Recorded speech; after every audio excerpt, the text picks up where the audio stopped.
被告人傅以宁过失伤人罪成立，判处有期徒刑3年。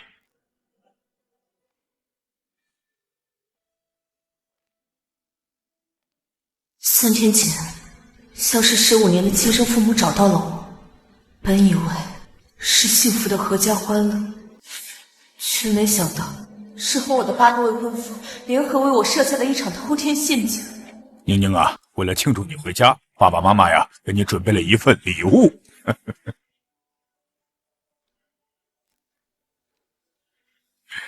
妈，爸，这是什么？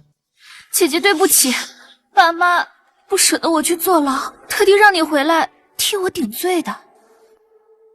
茵茵有先天性心脏病，你替她坐牢，出狱后妈一定竭尽所能补偿你。是的，等你出狱，咱们一家人就可以团团圆圆的在一起了。你放心，就算为了茵茵，我也会补偿你。我们也是。可是，如果我不愿意呢？宁宁，茵茵从3岁开始就没了父母，她爸妈是为了救我们才出车祸去世的。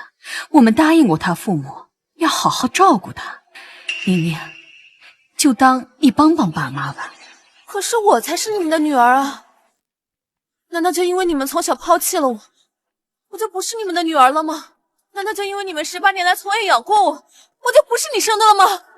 你给我闭嘴！对你有深恩，只是让你替茵茵去坐牢，又不是让你去死。今天这份认罪书，你不签也得签，这个牢你是坐定了。签了，赶紧签了！我是不会签的。把他给我拦下！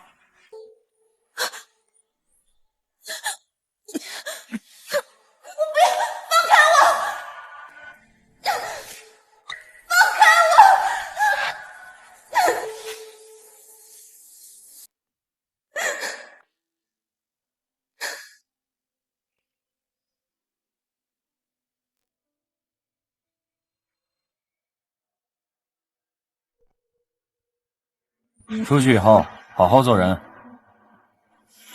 3年牢狱之灾，我的亲生父母为救管家的女儿，亲手把我送进无间地狱。如今我刑满出狱，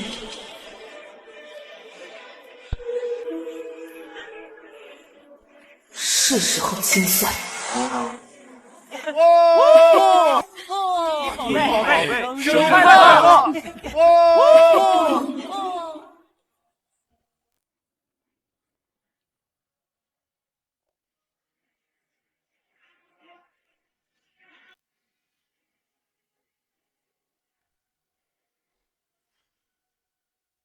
爷爷，这是爸爸送你的生日礼物，限量款的劳斯莱斯。谢谢爸爸。茵茵，这是妈妈送你的生日礼物——帝王翡翠项链。爸妈，有你们真好。茵茵，这是我们送你的生日礼物。要我说，茵茵小姐命真好，长得漂亮还招人疼，谁见了不喜欢？哪像傅家那个亲生大小姐，现在还在大牢里蹲着，没出来呢。坐过牢的人一辈子可就毁了，可不是吗？估计傅家这辈子都不会认她这个女儿。你们是在说我吗？大小姐，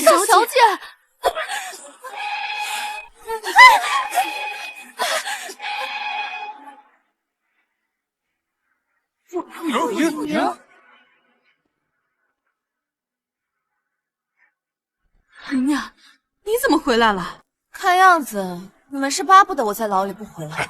你妈妈不是那个意思，你能回来呀，我们高兴还来不及呢。是吗？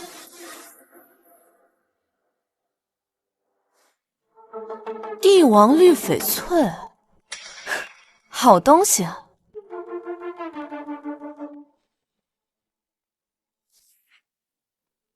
劳斯莱斯，刚好没成。傅以宁，什么意思？这都是给茵茵的礼物，不是给你的。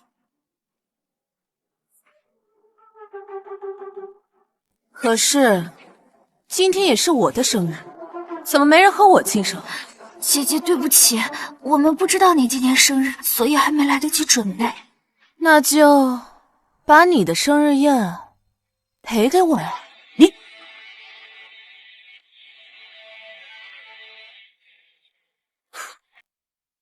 祝我生日快乐。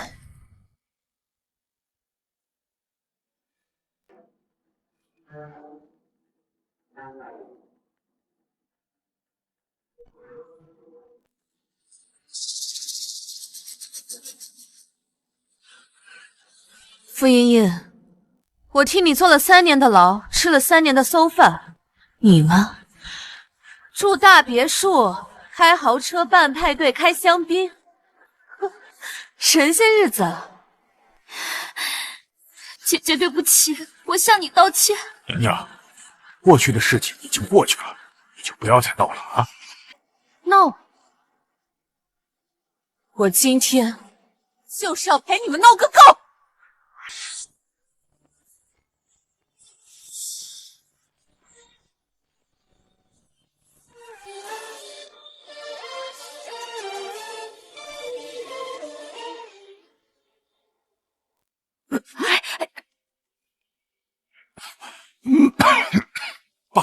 爸，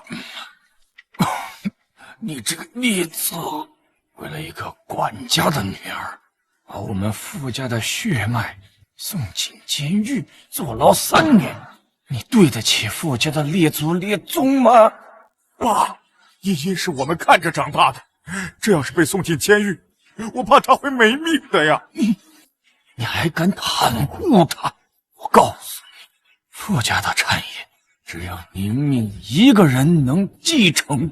爸，您34啊，爸！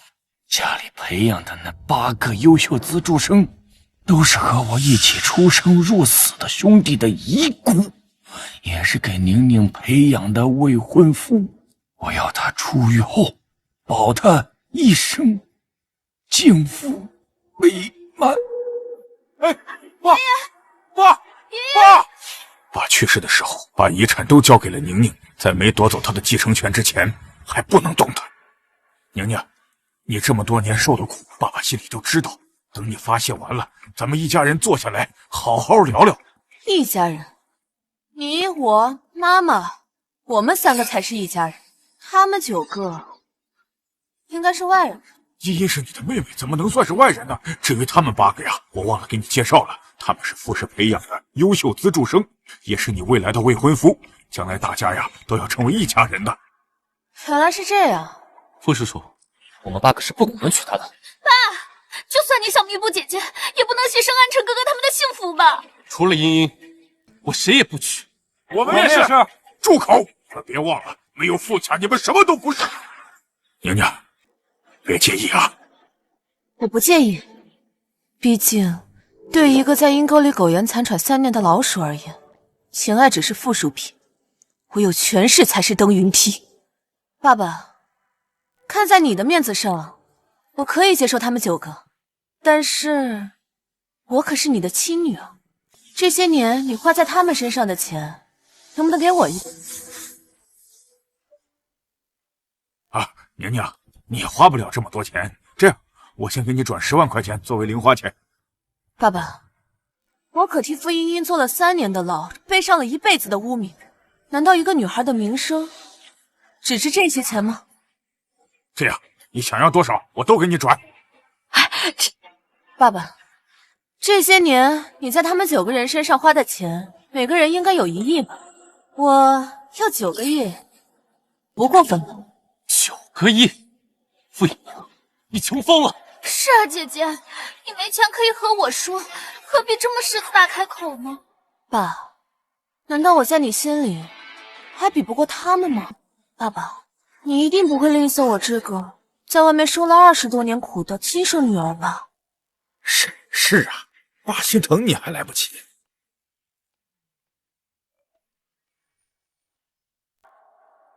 宁宁，你既然回来了，那咱们就坐下聊。好呀，爸爸。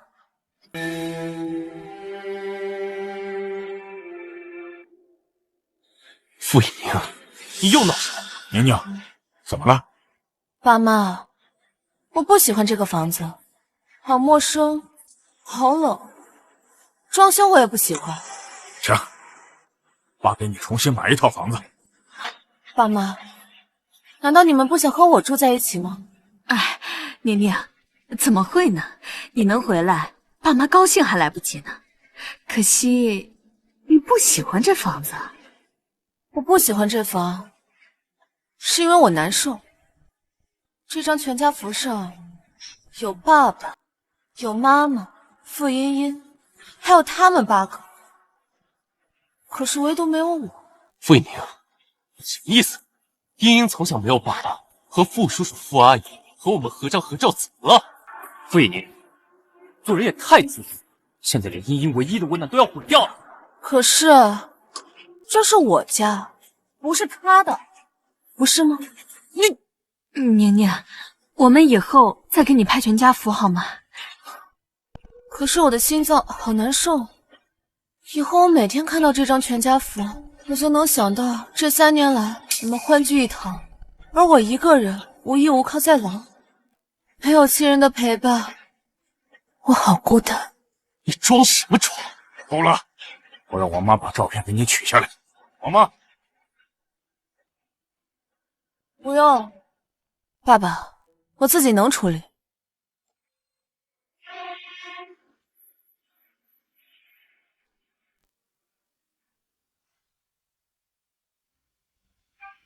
爸爸妈妈，全家福上一个管家的女儿，笑得多甜。傅一宁，你赶紧把合照放回去。抱歉，我做不到。干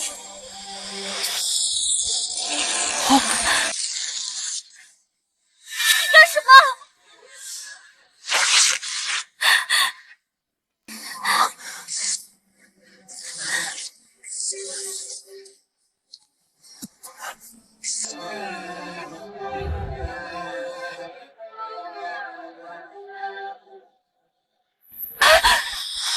我只是想提醒你们，我才是傅家唯一的亲生女。姐姐，我知道你不喜欢我，你甚至可以打我、骂我，可你不能毁了我的生日宴，还撕了全家福呀！好啊。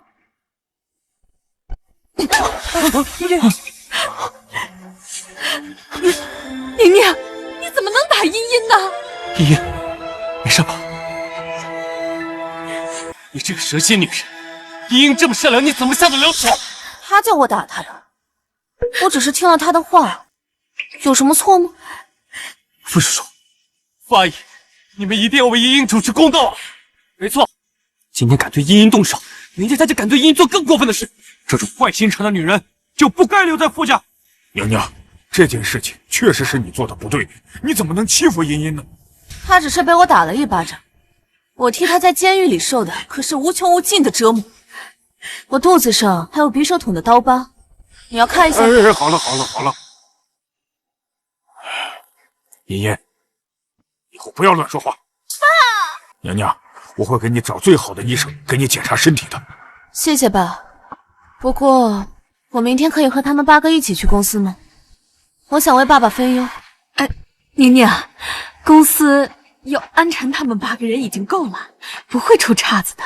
可是傅家就只有我一个孩子，我不早点熟悉业务，以后怎么继承傅家？难道公司要让给这8个赘婿当中的其中一个吗？傅一宁，怎么会呢？爸爸明天就安排你去公司。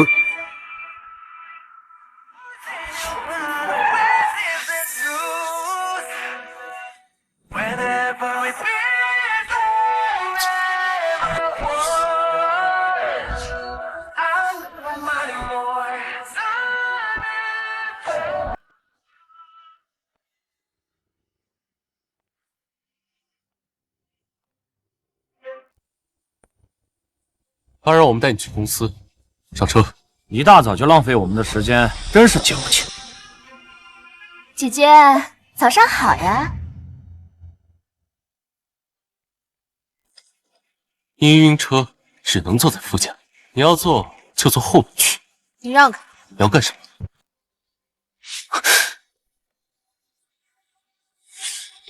你上车干嘛？你不是晕车吗？放心，我开车技术稳得很。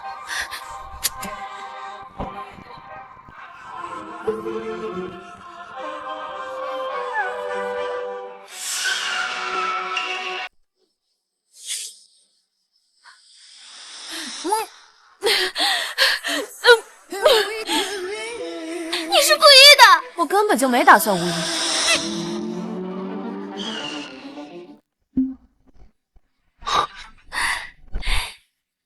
你等着，安晨哥他们来了，不会放过你的。傅一鸣，你这个毒妇，明知道茵茵晕车，你还敢飙车！你要是有什么三长两短，我们绝对不会放过你！信不信我把你碎尸万段？一群连我车子尾气都追不上的废物，回驾校重新练练车技去吧。你，安晨哥，我好难受。茵茵，没事吧？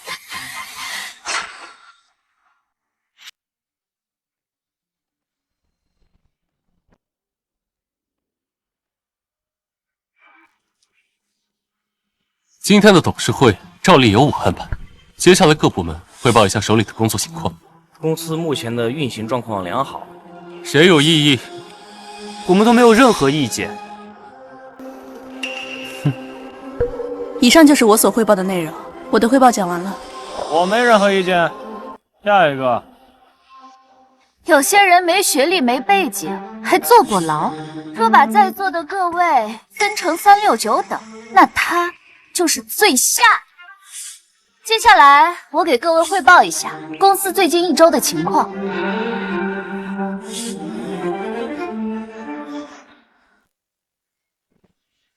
傅茵茵居然是管家的女儿，没想到傅茵茵是个冒牌货。傅以宁，这是不是你干的？说到3、6、9等，管家女儿的身份，你属于最下等。你给我等着！这事跟你没完！茵茵，哎，我们也走吧。等一下，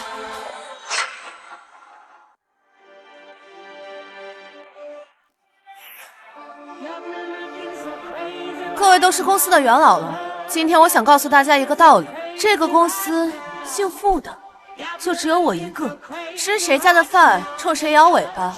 这个道理，你们应该都懂吧？大小姐好，刚刚得罪了。大小姐好。我可以接受你们的道歉，但你们要答应我一个事。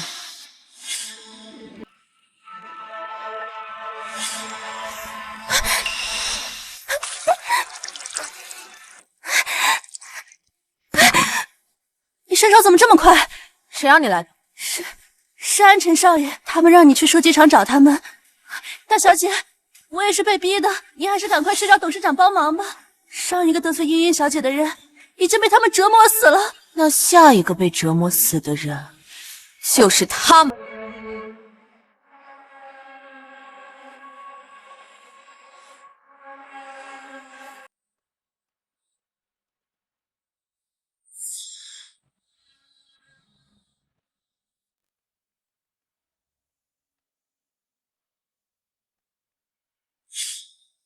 3年前，那个受制于人的我，早就死在监狱里。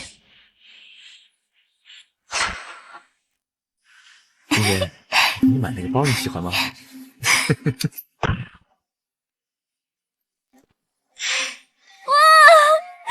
不愧是安晨哥，这枪打得漂亮。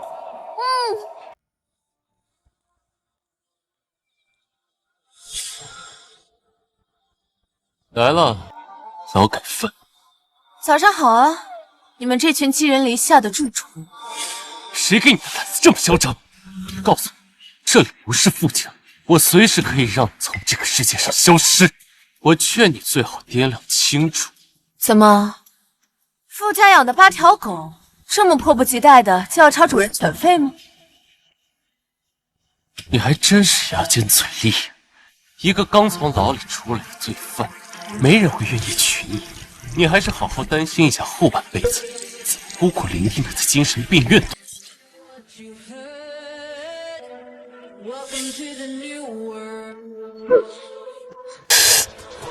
一个未过门的赘婿，在这里唧唧歪歪些什么？安晨哥，安晨哥，你没事吧？你竟然敢伤害安晨哥！可惜了，浪费了这么好的红酒。你赶紧给我安晨哥道歉！他泼我红酒的时候就应该知道我不是一个好惹的人。你。别忘了，是傅家给了你一口饭，才养大了这条流浪狗。吃里扒外的软骨头！你竟然敢打我！姐姐，你这么对安辰哥，就不怕我告诉爸妈，让他们治你吗？你现在就可以去告诉，看看爸妈是心疼我，还是心疼傅家养的一条狗。傅隐然，你别以为你姓傅就可以在这个家里为所欲为。你充其量不过是一条没人要的臭虫，谁不知道傅叔叔、傅阿姨只喜欢茵茵，不喜欢你。要么你做茵茵的佣人，对茵茵的话言听计从；要么就把你送进精神病院，折磨致死。你自己选一个吧。姐姐，你放心，你要是做了我的佣人，我一定会让你脱层皮。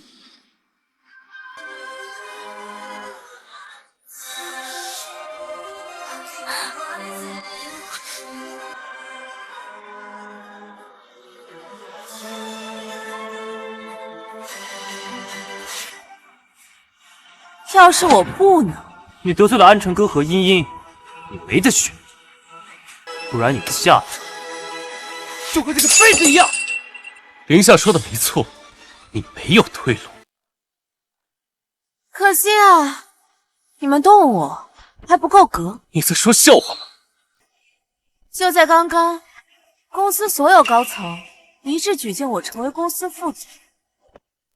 以后你们几个见到我，还得叫我一声副总。不可能！怎么可能？这怎么可能？我可以接受你们的道歉，但你们要答应我一个事。大小姐，有什么需要的，我们一定帮忙。我要你们举荐我成为集团副总裁。这没有董事长的许可，我们……看来你们还是不够忠心啊！要不我跟我爸说，换一批人吧。董事长就大小姐一个亲生女儿，这公司以后肯定交给她。我们现在提前站队，以后好处少不了我们的。大小姐，我们愿意。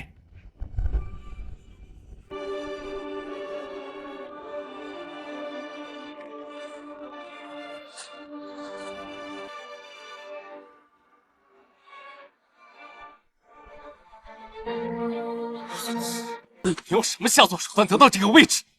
你心里清楚。怎么，你是想对公司的副总动手吗？庆祝我升职的蛋糕马上就会到了。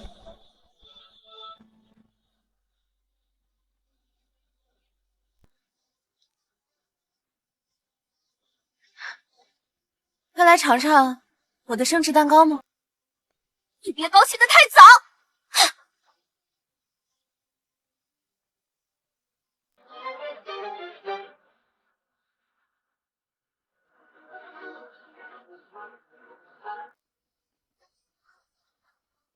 爸，你一定要好好管管姐姐，她不知道用了什么手段哄骗公司里的那些高层推荐她当副总，你一定要好好管管她呀。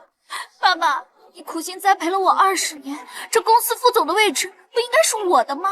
你就放心吧，爸发誓，这公司副总的位置啊，一定是你的。好。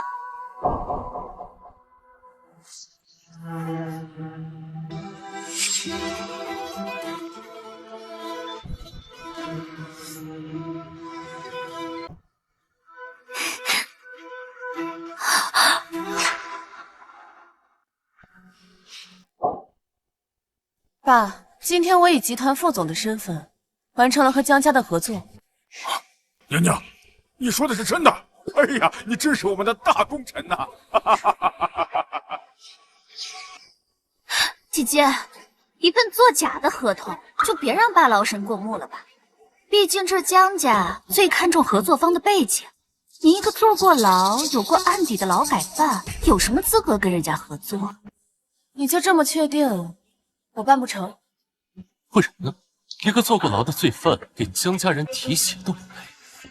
我劝你还是照照镜子，好看看自己是个什么东西吧。那你们就睁大你们的眼睛，好好看清楚。怎么可能？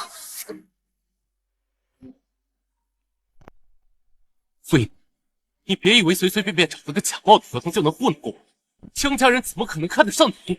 没错，江家可是京市第一大豪门，傅叔叔这么能耐攀上的关系，你有什么能耐攀否？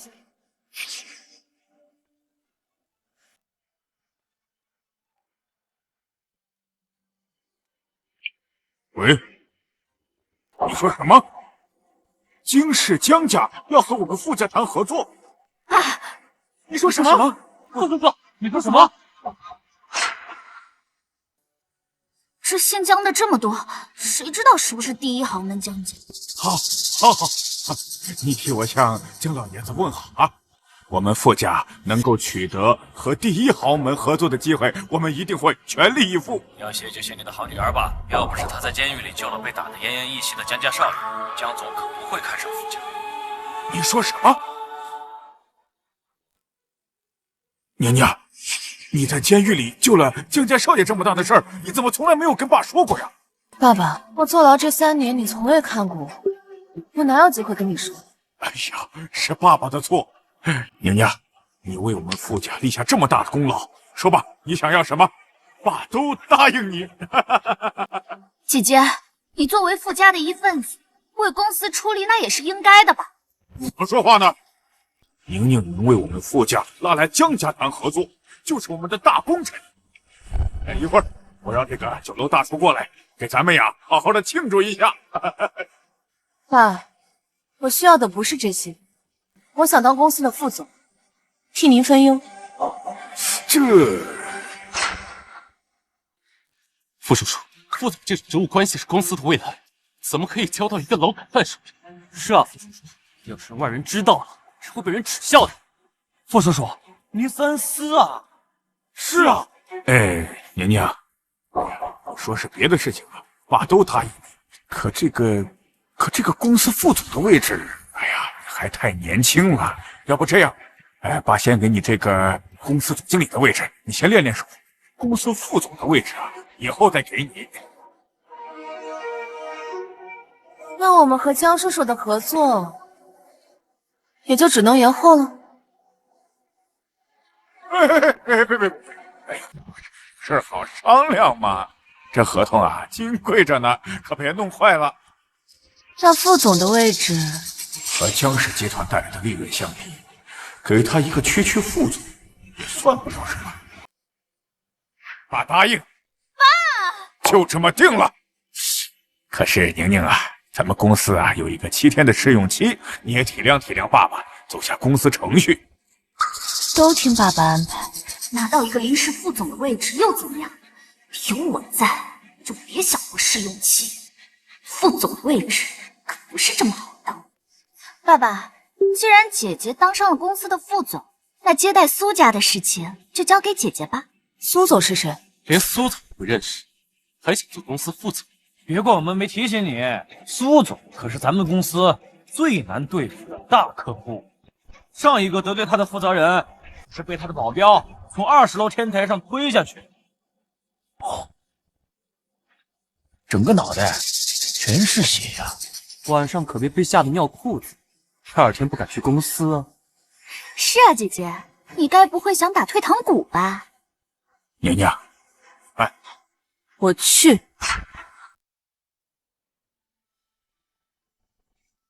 接下来是公司未来3个月的发展概况。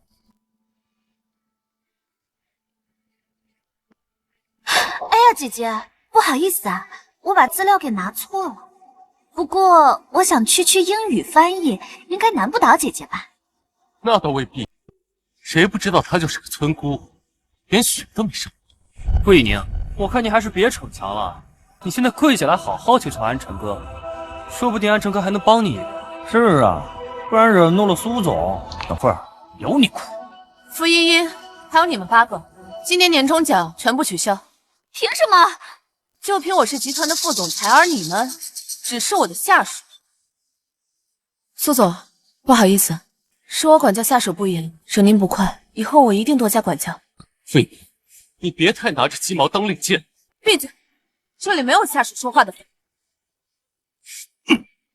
姐姐，安晨哥可是唯一一个精通8国语言的人，你得罪了他，等会儿就没人帮你了。一个样样都不如我的废物，有什么资格帮我？好，我倒要看看你怎么给苏总介绍。苏总，这是我们公司未来3个月发展的第一步，预计投入8000万到新的医疗中心购买最新的医疗设备。他没有翻译错。我们下个月预计就从这3个点来出发。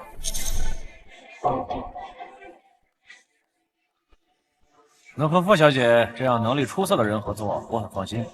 合同现在就可以签。等等，苏总，我姐姐虽然是集团的副总，但论资历可比不上我和安晨哥哥他们在公司的年限。为了你的利益保证，我想这合同还是跟我们签吧。苏总，您和我们9个任何一个人签约，我们都会为这次合作绑下护航，这绝对是一个稳赚不赔的买卖。等抢了这份合同，我看你还怎么坐稳副总这个位置。我资历浅，职位高，不恰恰证明了你们9个人的无能？你什么意思？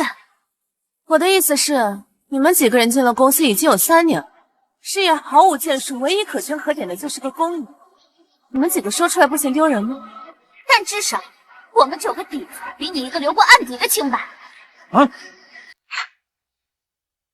什么？苏总，事到如今，我也就不瞒你了。我姐姐她有过犯罪史，根本不配和你合作。苏总，和我们合作，你绝对不会后悔。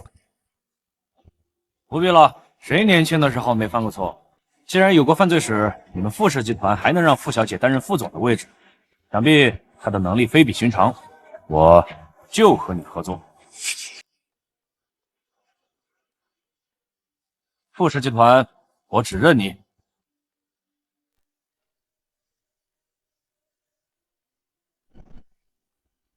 合作愉快，多谢苏总赏识。苏总，傅以宁，你到底是用了什么手段，让苏总这么相信你？手段，让人有目共睹的实力才是硬道理。蠢！你别以为你签了合同就可以那么嚣张，告诉你，下次你就没那么幸运了。啊，茵茵，没事吧？茵茵，你竟然敢打我！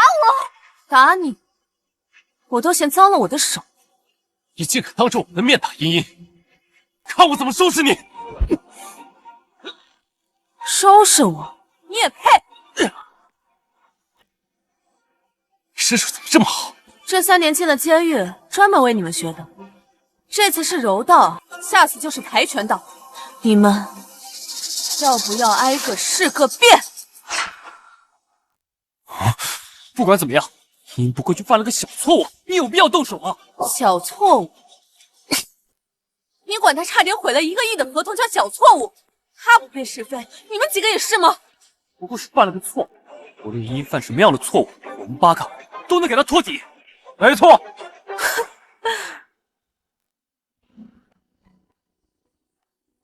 你笑什么？都说慈母多败儿，你有8个慈母。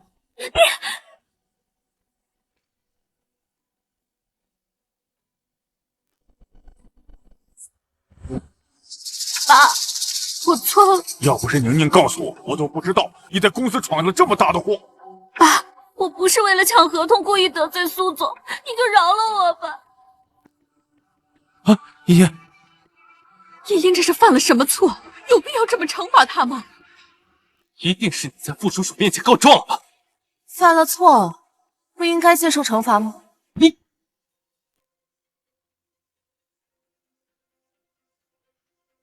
傅叔叔，今天公司的事情，我们的责任更大。你要惩罚就惩罚我。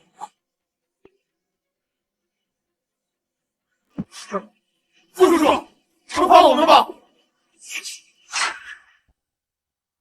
韩琛哥，你们不用替我求情，这件事就是我的错。爸，你要是不原谅我，我就长跪不起。哎，差不多就行了。爸，你应该不会这么快就原谅他吧？你说你知道错了，可可是从进门到现在，一句对不起也没有说过。爸爸，我知道你心软，不如就让我来让他认错吧。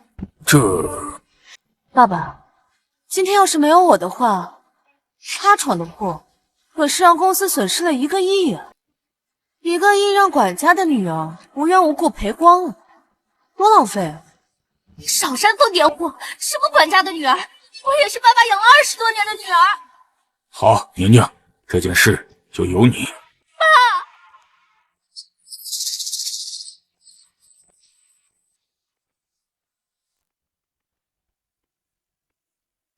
你想干什么？当然是让你认错呀！爸，救救我！姐姐会打死我的！不要滚！好妹妹，别怕。姐姐，对不起，我求你放过我吧！我错了，你放过我吧！好吧。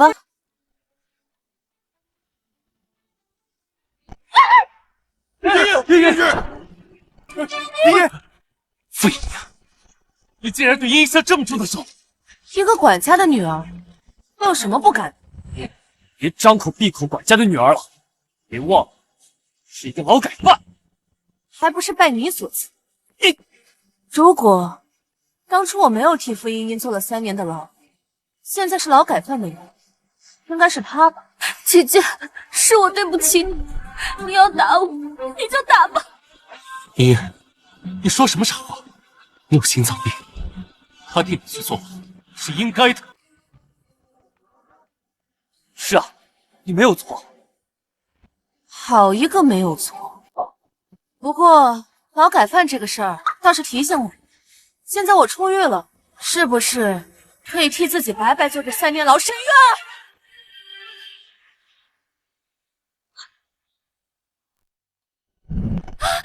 娘娘，茵茵已经认错了，大家都是一家人，没必要再伤了和气啊。是啊，宁宁，家和万事兴嘛，咱们一家人在一起啊，和和满满才是最重要的。你们赶紧向宁宁道歉。对不起，对不起，对不起。牢狱之灾，太便宜你们，我要的是你们生不如死。茵茵呀，这是爸给你准备的伤药，涂了就能消肿了啊！来，我不要。茵茵，爸晚上教训你啊，也是逼不得已。现在公司继承权全在傅一宁一个人手，只有等他满25岁之后，我们才可以啊均分他的继承权。是啊，茵茵，你爸那么做也是为了能够稳住他。可是他还有2年才到25岁，难道我们要一直等吗？而且遗嘱上也说了，只要他跟安晨哥哥他们8个任何一个人结婚，他就能提前获得财产。到时候我们还是分不到钱啊！茵茵，我们对天发誓，我们爸绝对不会娶她。没错，作为此诺，我们剃发出家。茵茵，你现在相信我的话，都是真心了吗？这条狗身上居然装了监听器，这家里什么时候多出一条狗？这狗身上的监听器，难道是傅颖莹装的？快抓住他！抓住他！我要扒了他的狗皮！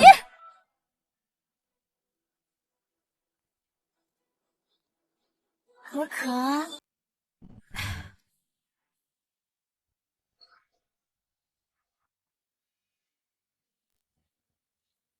傅颖宁，赶快把这野狗放下！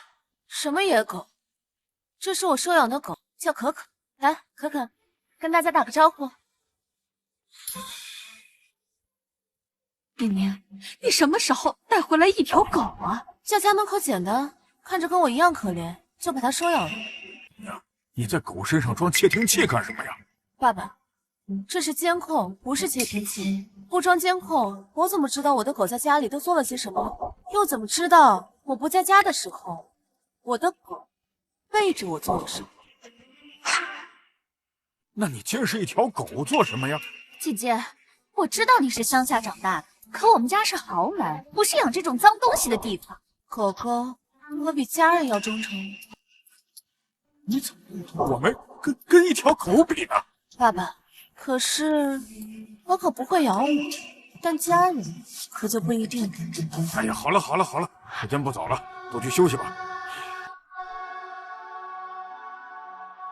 你别嚣张的太早，得意不了多久。可可，咬他！乖宝宝，让妈妈听听，他们都背着我聊了些什么。爷爷，爸晚上教训你啊，也是逼不得已。现在公司继承权全在傅一宁一个人手上，只有等他满25岁之后，我们才可以均分他的继承权。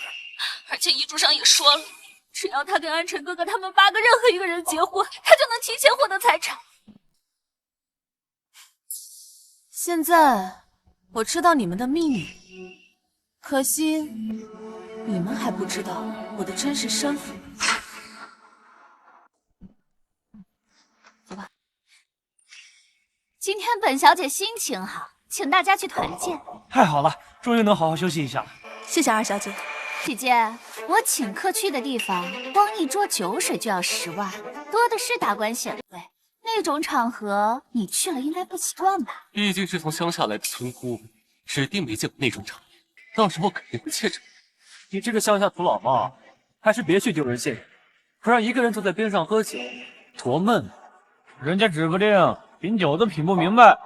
好，我不去。我们走。看着我做什么？还不快去团建？你们什么意思？是想驳茵茵的面子？这……副总不走，我们也不走，我们跟副总一块儿。你们不好意思，他们在公司只听我的，跟他们去吧，玩得开心。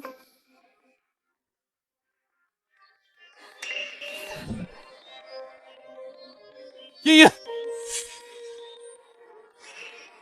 茵茵，你慢点。茵茵，安晨哥，你都看到了，这才短短几天，公司那帮人就那么听他的话。这一切都是暂时的，2年后，别说公司，就连傅家都不会有他的位置。是啊，茵茵，等我们一起陪你熬过这2年，到时候再清算他也不迟。你们说的对，不过这2年也不能让他太轻松，要不然我们给他介绍一个男人，这样他就不能嫁给你们8个继承傅家的财产了。都随你，正好我们也不想娶她，看见她就闹心。就是，把她赶走了，省得留在傅家碍眼。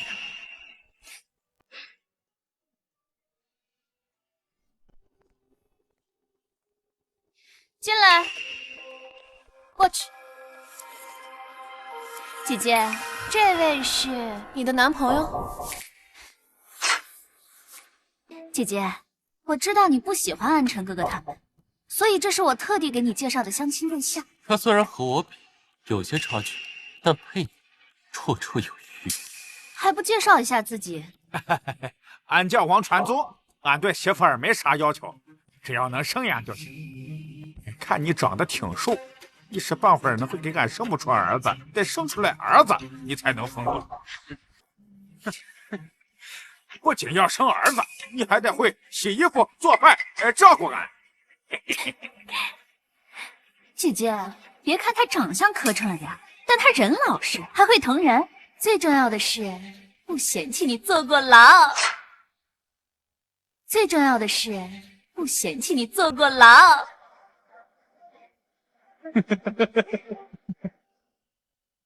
哎，你刚刚说你叫什么来着？俺叫王传祖。那我就让你断子绝孙。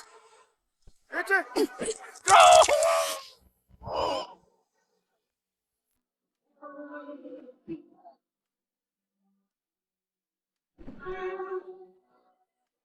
这个毒妇！姐姐，就算你不喜欢我给你介绍的相亲对象，也没必要伤害人家吧？不伤害他，难道伤害你吗？有我在，你别想动茵茵一个人。你还有你们7个，我怎么记得是我的未婚夫？姐姐，强扭的瓜不甜，安晨哥他们不喜欢你。可是我改变主意了，我偏要在他们8个里面选一个当我的未婚夫。你看，他们8个个个长得人模人样的，多适合当傅家的赘婿。傅以宁，你别给我得寸进尺。别忘了，你们8个在傅家是为我而生的，如果不当傅家的赘婿，你们只能被赶出傅家。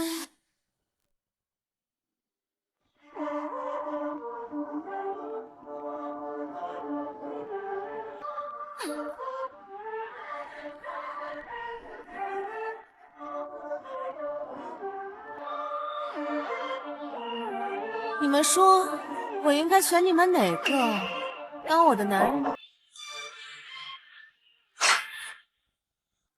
你要怎样才能选择不和我们结婚？很简单，你们8个谁先捡到我丢的这个球，我就不选谁。快去吧。傅影，你信不信我把你扔出傅家？傅影，最好别太过分了。就是，拿我们当狗吗？拿着狗的玩具使唤谁啊？可是，如果你们不去捡的话，你们可就要被赶出傅家了。那样的话，傅茵茵可是会伤心的。安成哥，为了茵茵，我什么都愿意做。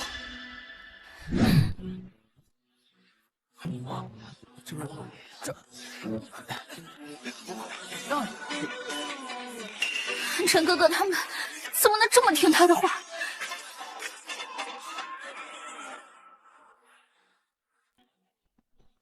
这样可以了吧？我要你像可可那样叼给我。傅影，你别给我太过分了。安晨哥，我们走。这就退缩了，看来傅茵茵在你们心中也不过如此。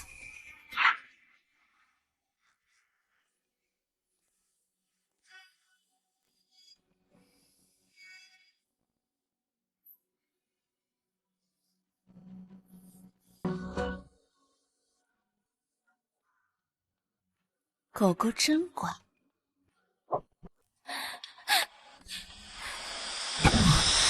傅影，你他妈敢耍我！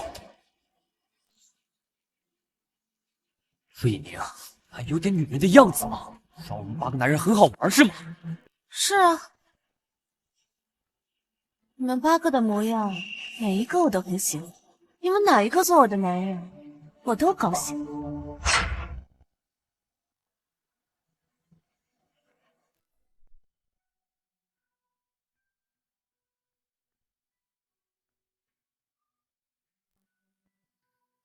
何总，你之前说要卖给我一批劣质医疗器材的事情，我答应了。这我可不敢。安晨少爷他们要是知道，一定不会放过我的。放心，我都安排好。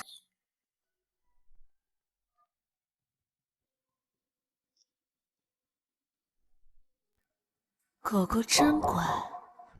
安晨哥，我不会让任何人把你从我身边抢走。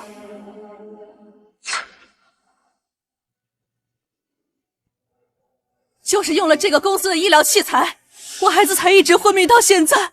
医生说他再也不会醒了。那个新的狗东西，让负责人出来讲话！混账东西，竟然假公济私，利用职务之便进了这么一批劣质的器材，你知不知道？就快闹出人命了！姐姐，爸给你的钱也不少，你怎么能利欲熏心，干出这种事呢？我就知道你回傅家就是不安好心。事情真相还没有调查清楚之前，现在兴师问罪是不是太早了？还是说有人心虚，急着往我头上扣帽子？你什么意思？整个傅家除了你心术不正，还有别人吗？难道说傅叔叔自己会害自己的公司啊？茵茵这么天真善良，更加不可能。我会调查清楚所有医疗器械的信息。请问你就是那批劣质医疗器械的负责人吗？为了赚黑心钱，昧着良心使用这批医疗器械，是这样吗？大家别怪我姐姐，我姐姐坐过牢，没什么文化，所以才会一时走错了路。你居然坐过牢？傅氏集团是怎么让一个劳改犯做上副总的？帮我健康孩子！各位放心，我会给病人、媒体记者以及群众们一个解决方案的。副总，您扶持一位罪犯上位，如果事情查清，您会亲手将他送进监狱吗？副总，这关乎公司声誉，您是否应该做个表率呢？在公道面前，没有私情。你给我闭嘴！我们对你有深恩，只是让你替茵茵坐牢，又不是让你去死。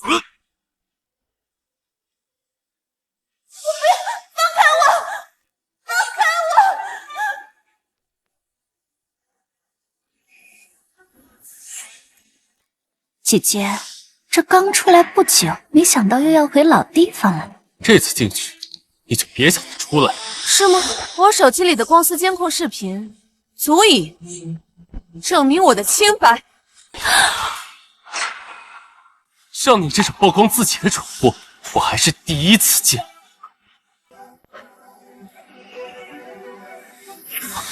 不可能，不可能！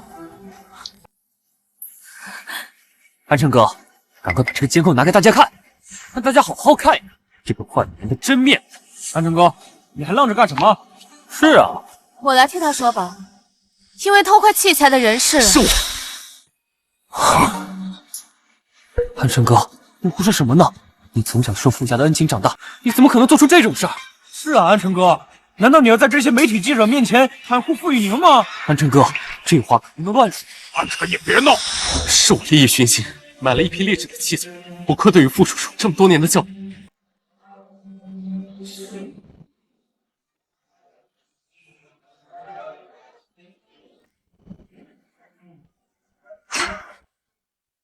安辰哥，想不到傅家养了这么长时间，居然养了个白眼狼。谁说不是呢？报恩负义这一块，谁能比得上他呀？给我把嘴巴放干净点！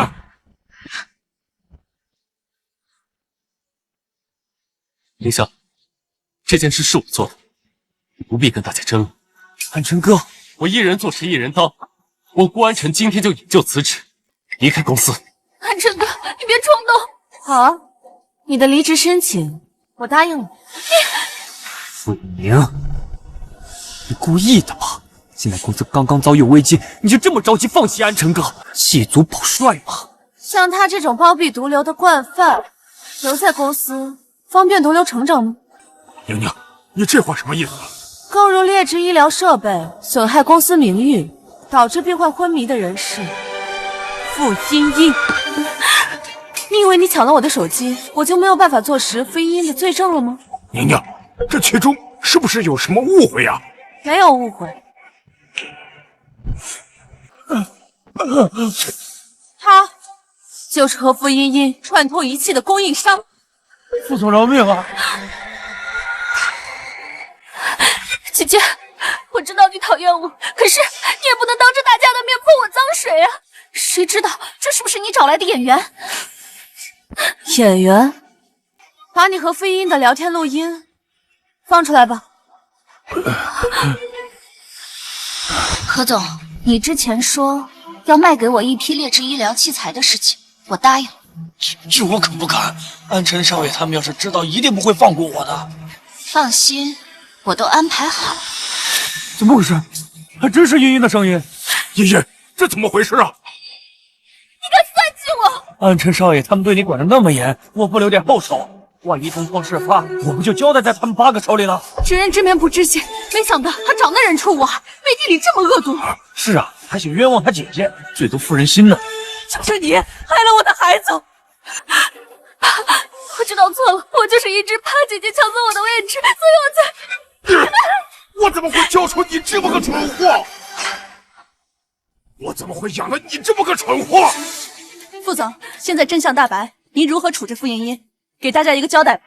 是啊，傅茵茵做出如此伤天害理之事，你身为集团董事长，不应该姑息。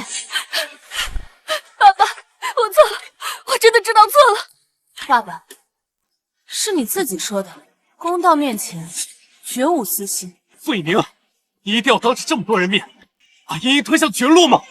没错，就算是茵茵做的，但是茵茵给你道歉了，难道还不够吗？你还想把她送到牢里面去吗？一条人命在你们面前就这么不重要吗？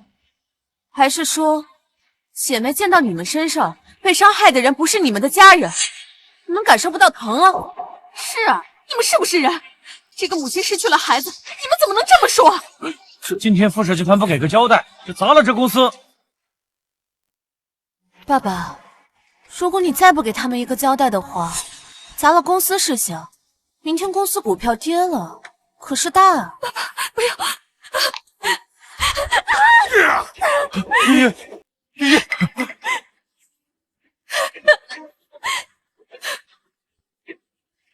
今天起，傅茵茵从傅氏除名，永远剥夺你遗产继承权，这辈子许你再踏入公司半步。不是，爸爸，放弃继承权的协议，我已经替你拟好了。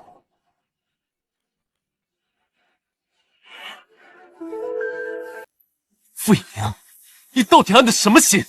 这合同非得今天签吗？我这样做怎么平息众怒啊？爸爸，你会说到做到的，对吧？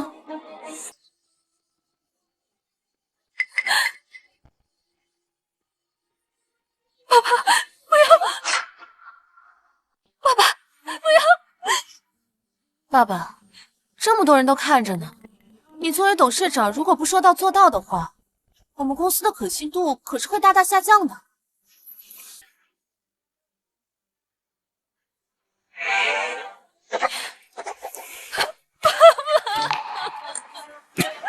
傅一宁被家人伤害，亲手推入地狱的滋味不好受。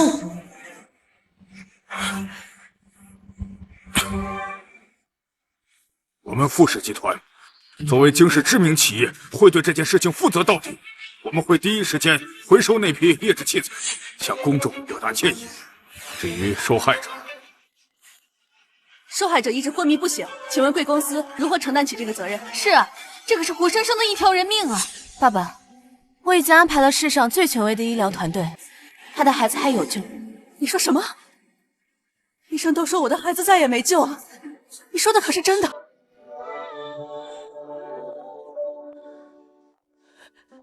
放心，你的孩子只是陷入了半昏迷状态，过不了1个月，他就会醒了。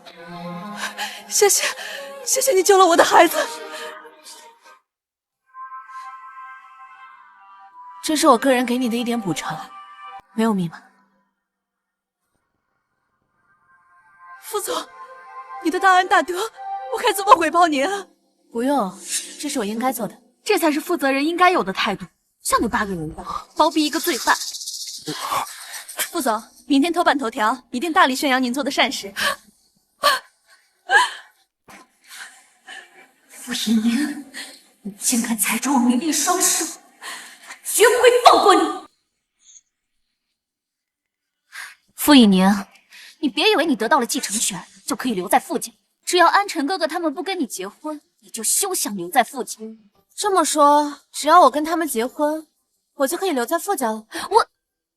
我不是这个意思，但我警告你，你要是敢让安晨哥他们跟你结婚，我就……你想怎样？放开我！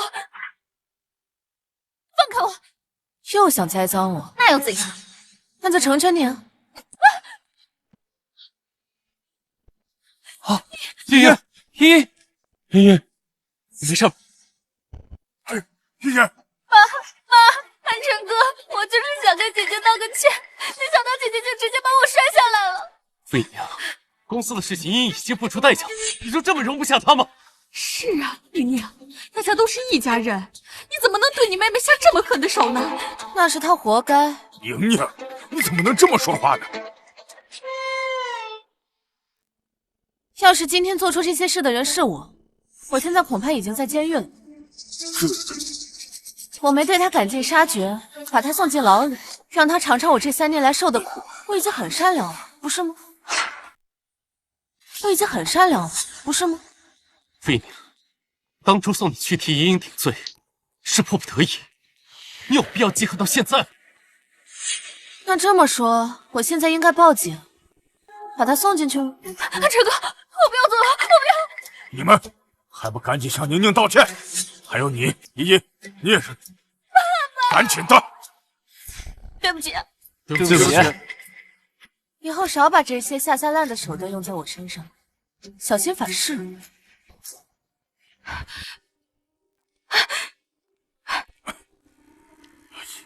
哎，老燕，你说这宁宁是我们亲生的吗？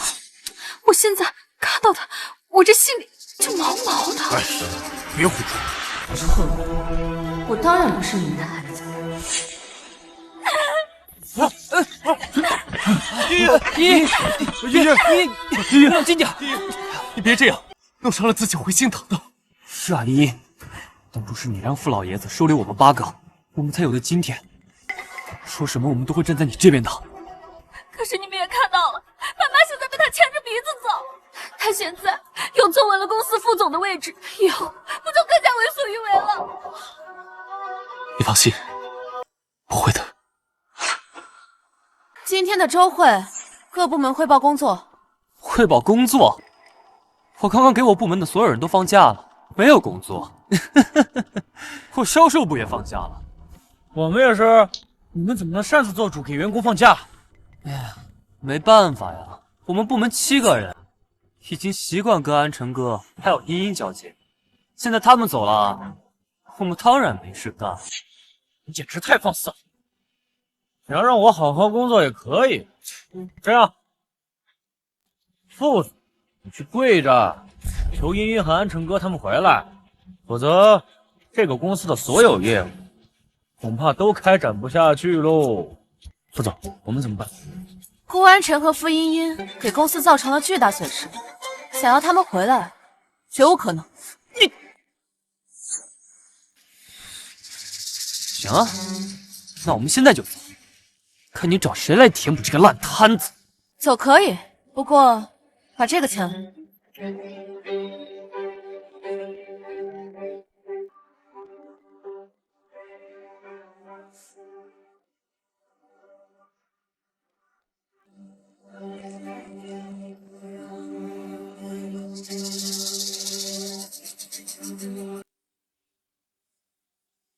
你开除我们！你开除我们！开除我们！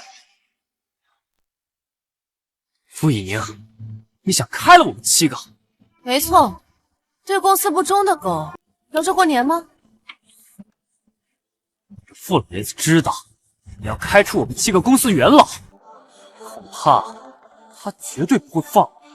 他还不知道，不过可以现在通知。行啊，我倒要看看今天你怎么开除我们7个。在开除你们之前，先给你们看个东西。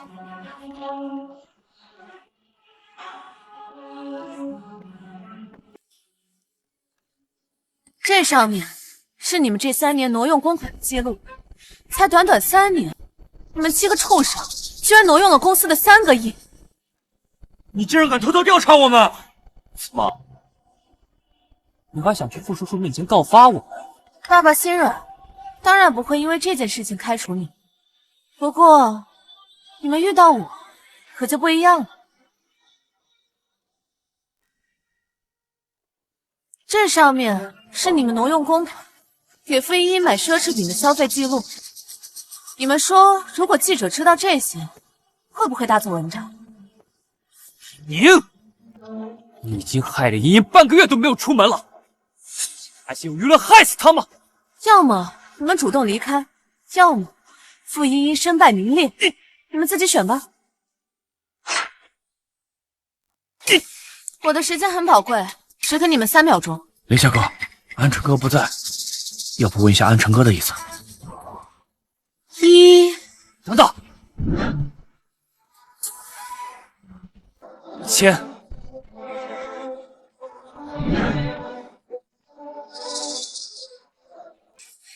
傅颖莹，等我们7个走了，就等着公司大乱吧。接替你们7个的人，不就坐在你们对面？你什么意思啊？感谢副总打法。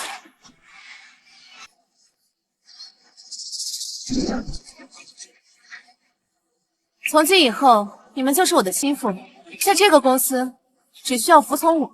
感谢副总提携之恩，我们必定以副总马首是瞻。说什么？7个都主动辞职离开了公司，是让你们在公司盯着他吗？安晨哥，不怪林夏哥，都是傅颖宁逼我们走的。傅颖宁，你让林夏他们离开公司，你想干什么？什么？爸爸，我把林夏他们7个都赶出了公司。娘娘，这工作上的事情你怎么可以胡来呢？是啊，娘娘，他们7个都是公司的骨干，你在动他们之前，少爷要问问你爸的意思啊。他们7个集体罢工威胁我，想让我把傅茵茵和顾安晨请回公司。爸爸，当初你可是当着所有人的面说要把傅茵茵和顾安晨赶出去，现在如果我把他们请回来了，岂不是让你落了口实？傅以宁，您少在傅叔叔面前花言巧语的了。闭嘴！你们这帮蠢货！傅叔叔，你们是想让我在媒体面前出尔反尔吗？对不起，我没想那么多。娘娘，他们几个人本性不坏，你不要跟他们一般见识啊！我怎么会和他们一般见识呢？在这个家，爸爸妈妈，我最重视的人只有你。娘娘，你真是爸爸的好女儿。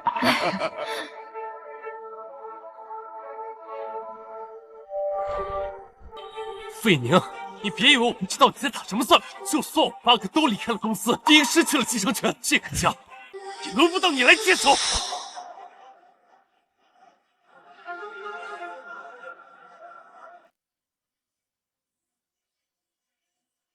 可惜，我已经知道你们的秘密。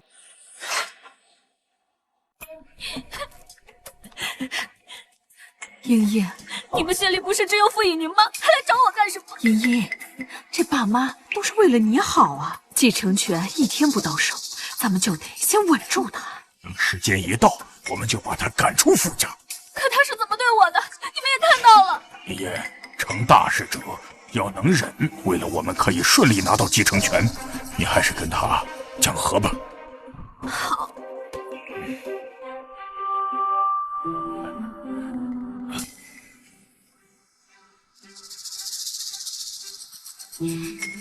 姐姐，这是我精心为你挑选的礼物，我们重归于好吧。娘娘，之前呢，茵茵做了很多错事，但她终归是你的妹妹，你看在礼物的份上，就不要跟她一般见识了。茵茵送你的礼物，还不赶紧收着？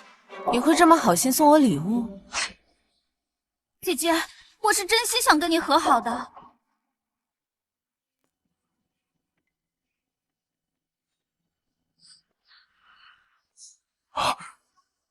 姐姐，你就这么践踏茵茵给你的心意吗？姐姐，你可以不喜欢我的礼物，但你没必要这么侮辱我吧？傅以宁，还要欺负茵茵到什么时候？娘娘，茵茵之前在公司确实是诬陷你了，是她不对，但是过去这么久了，你就原谅她吧。姐姐不肯原谅我，那我走就是了。茵茵，你要是走，我也走，我们也走，我们也走，我们也走。好啊，慢走不送。怎么还不走？不会是在等有人劝你吧？不好意思，这个家现在是我做主，没有人会劝你，好吗？哎，茵茵，爸妈，一会儿江总还要和我们打视频会议，你们真的要为了一个管家的女儿，放弃傅家的合作吗？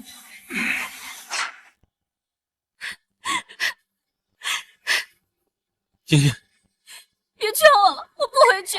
茵茵，现在不是闹小孩子脾气的时候，我们现在离开傅家，只会如了他的意。可是爸妈为了稳住他，处处都维护着他。现在这个家哪里还有我在的地方？安辰哥，你跟我结婚好吗？安辰哥，我现在只有你了，只要你跟我结婚，我就不用担心傅以宁会抢走你，我们就能永远在一起。但茵茵，我们现在名义上还是傅以宁的未婚夫，我怕你名节受损。安辰哥，我不在乎。安辰哥，你就答应茵茵吧。我们这8个人里面最优秀的就是你，你一定能照顾好茵茵的。好，我答应。傅以宁，你处处压我一头又怎样？在安辰哥哥心中，我永远是第一位。下一步该继承傅家。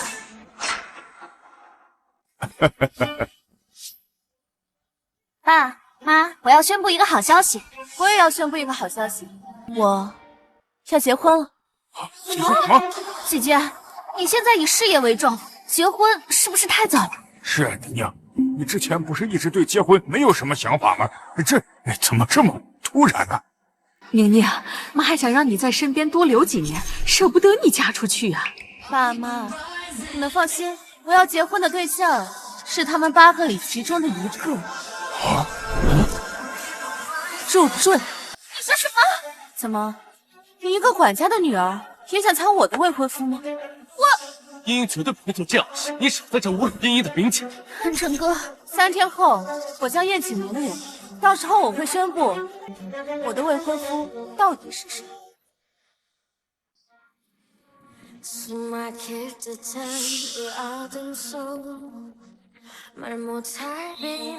现在怎么办？要是傅雨林结婚，他就能提前继承傅家的财产了。我有一个好办法，要是让他名节尽毁，他不就没脸择婿了？茵茵，这样会不会太过分了？安成哥，这都是他逼我们的，要怪就怪他自己。当初如果不是茵茵，8个也不会被傅家养育长大。傅小姐，遗嘱的事情已经调查清楚，遗嘱确实写明要你与8位未婚夫里其中1位结婚，才能提前继承家产。但是傅家的有条件，如果让8个未婚夫做出背叛的事，那么不用结婚，也能立马继承家产。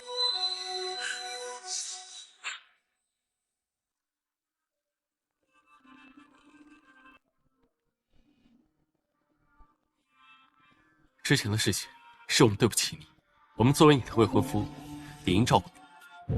这杯牛奶就当做我们的欠礼。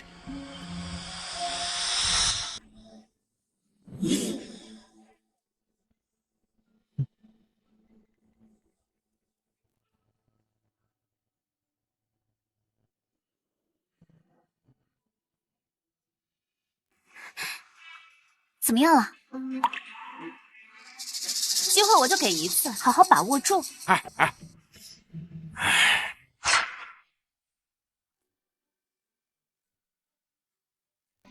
Tell me the truth, this is the end.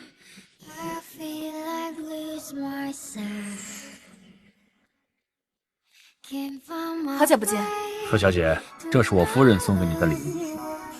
谢谢江总。我倒要看看，等一下你还能不能这么嚣张。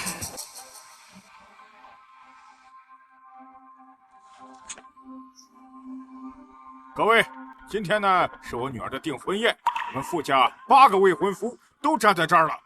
宁宁，你中意哪一个？这8个未婚夫看着都是青年才俊，能娶到傅大小姐，真是他们的福气啊！好羡慕傅大小姐，我要是也有这么优秀的8个未婚夫就好了。我选姐姐，你没资格在他们8个当中进行选择吧？哎呀，茵茵，不要胡闹啊！爸爸，就算你要惩罚我，我也要说，姐姐，你都和别的男人有染了，为什么还要来祸害安城哥哥他们？什么？傅大小姐居然跟别的男人有染？这传出去，岂不是让傅家丢尽脸面，稀释大辱啊！和别的男人啊，姐姐，那天你喝醉了，可能忘了，可是我看得清清楚楚，你和别的男人干了一些龌龊的事。你还敢打我？当众造谣，拿你一巴掌送轻敌。打得好，我们父子绝不是这样的人，大家不要相信傅莹莹的片面之词。没错，你一个被逐出傅家之人，有何资格来参加傅总的订婚宴？把他赶出去！好，既然你们不信，那我就让你们心服口服。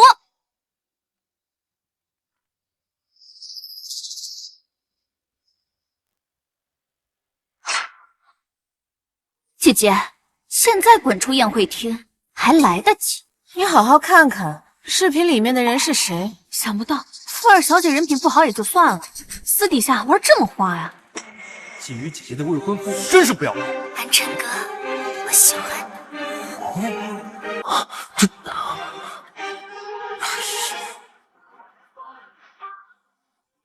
怎么会这样？怎么关不掉？原来傅茵茵和关安城有私情啊！不是这样的，这个这视频是不是你放的？赶紧把视频关了！他自己放的，和我有什么关系？傅莹莹，你就非要看到茵茵因为你身败名裂吗？要不是我提早准备，今天身败名裂的人就应该是我了。我以牙还牙，这有什么错？怎么可能？你早知道！所以说，别跟我耍小心思。所以你一开始就知道这一切，故意算计的茵茵，亏我对你还抱有几分愧疚，现在看来，根本是我瞎了眼。你那几分愧疚，我一点都不稀罕。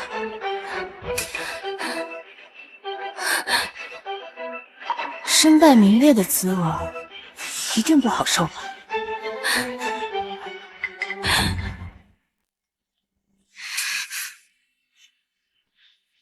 愿意娶茵茵。安辰哥，既然你这么对茵茵，就别跟我在这么多人面前不给你脸面。安辰哥，我早说过，对付他这种人就不能心慈手软，绝对不会和你结婚的。我也是。这是怎么回事？他们8个不是傅以宁的未婚夫吗？怎么都向着傅茵茵？安辰，你怎么在宁宁的订婚宴上这胡来呢？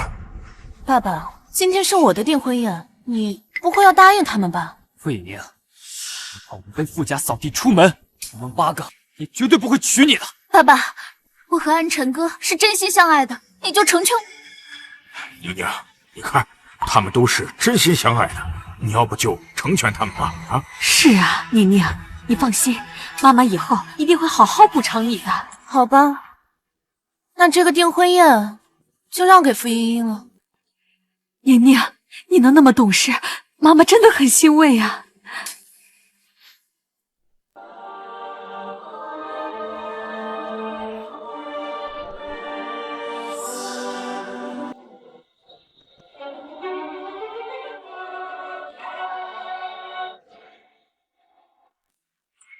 这不是鼎鼎有名的行业金牌律师刘律师吗？他怎么到订婚宴现场来了？安辰哥，这不是负责傅老爷子遗嘱的刘律师吗？他怎么来了？哎，刘律师，2年之期还没有到，你来这是？我来是来宣布傅老爷子遗嘱的。遗嘱？这好端端的宣布什么遗嘱啊？刘律师，这件事以后宣布也不迟，你快回去吧。如今傅家继承人已经确定，也就没有再等下去的必要。当初傅老爷子离世，吩咐我一件事：如果日后你们8个人对傅大小姐背信弃义，傅大小姐即刻接任傅家。怎么可能？怎么可能？宁宁，刚刚是我老糊涂了，求婚不作数的啊！爸爸，我刚才有问过你，可是你说这些话，在座的宾客都是可以作证的。爸爸妈妈，原来你是为了能够让我继承傅家的家业，所以才这样做的。这爸爸妈妈对我真好。怎么会这样？这是傅氏集团80%的股权转让书，从今日起，您就是傅氏集团第1话事人，傅家大小事务全都听由您的安排。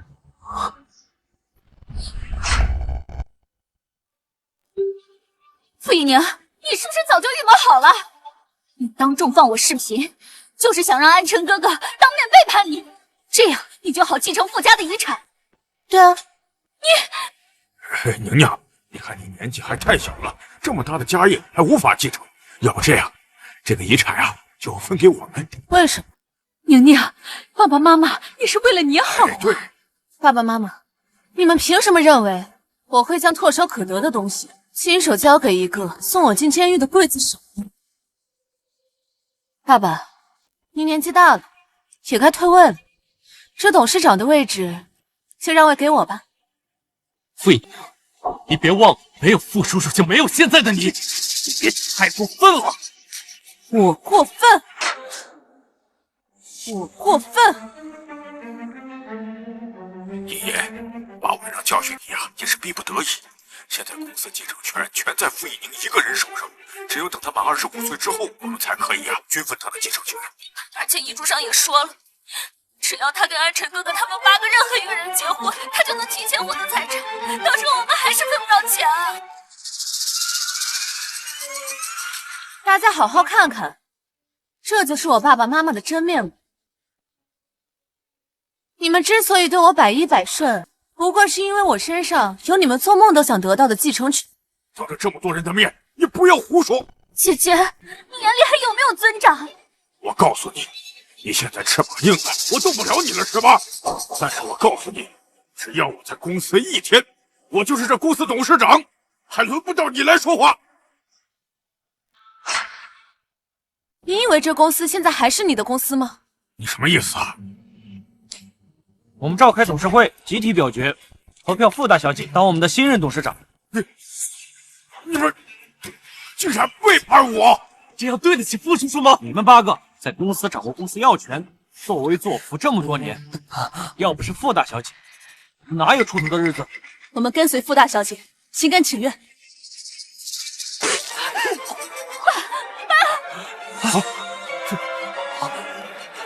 傅一宁，你真是厚颜无耻！原来你回家都是装的，你就是为了傅家的财产。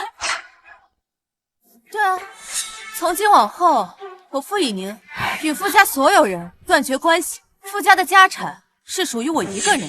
傅以宁，傅老爷子当初让我们好好照顾茵茵，照顾好傅叔叔和傅阿姨。你能忤逆他们，难不成还能忤逆傅老爷子吗？老爷子生前从未说过这种话。你说什么？老爷子生前让你们照顾好的人是傅大小姐。你说谎！傅叔叔和傅阿姨不可能骗我们。我有当时老爷子离世时的录音，是真是假，一看便知。韩成哥，你别相信他，他和傅以宁肯定是串通好的。你们被傅茵茵团团转耍了20多年，就不想知道真相吗？韩成哥，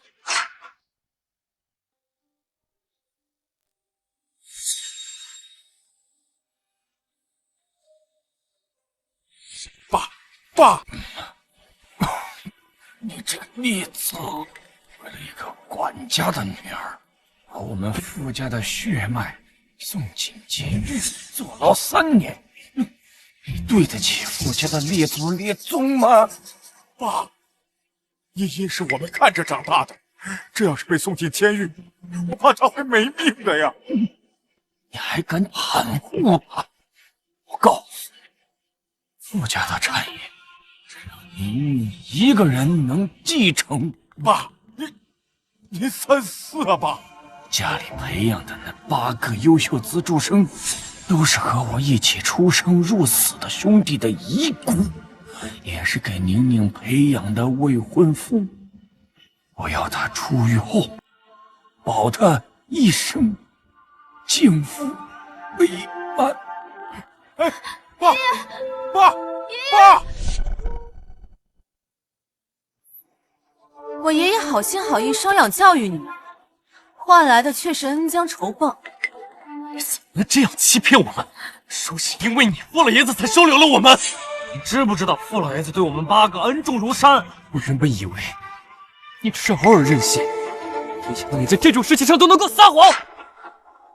一争到底还不是你们的错？怎么，你们想回去重新弥补傅以宁吗？傅以宁，我告诉你，自从你3年前入狱开始，他们都是跟我一起逼迫你的。从你入狱回来之后，安晨哥每一刻都在帮我盘算怎么除掉你，包括你被下药的那件事，他也是知情的。你住口！再说下去，我用1万种方法让你生不如死。你动我，你舍得吗？我看你真是疯了！胡说什么？我才没有疯！我已经通知了精神病院过来接人。我没有病，安晨哥，救我！我没有精神病。姐姐，我错了，我以后在你面前消失，求你别把我送进去好不好？姐姐，我错了，我错了。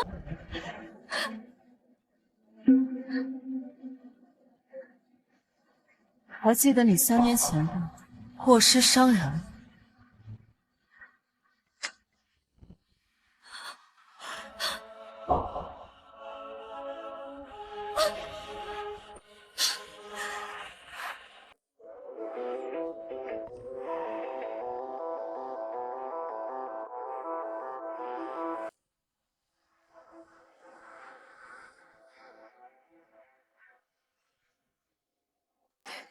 大小姐，安晨少爷他们已经在下面跪了1晚上了，要不您就原谅他们吧。原谅他们身上的债，我还没有一件一件讨回来。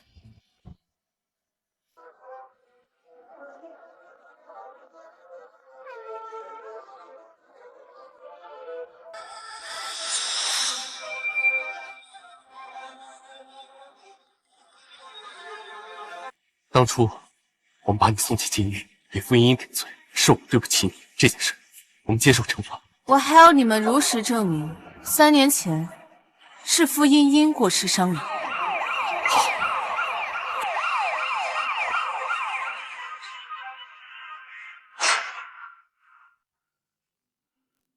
我没病，我不吃药。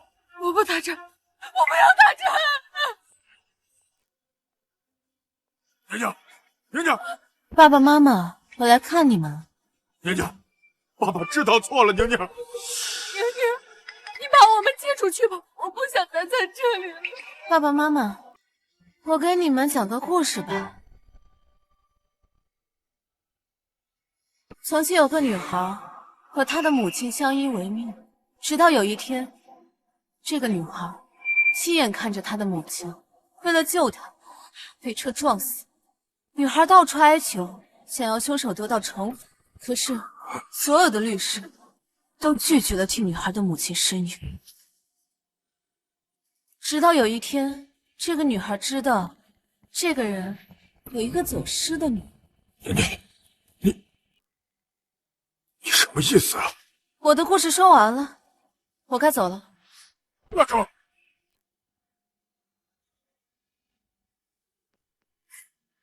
你到底是谁？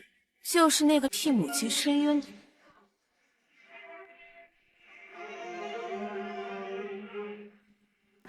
啊！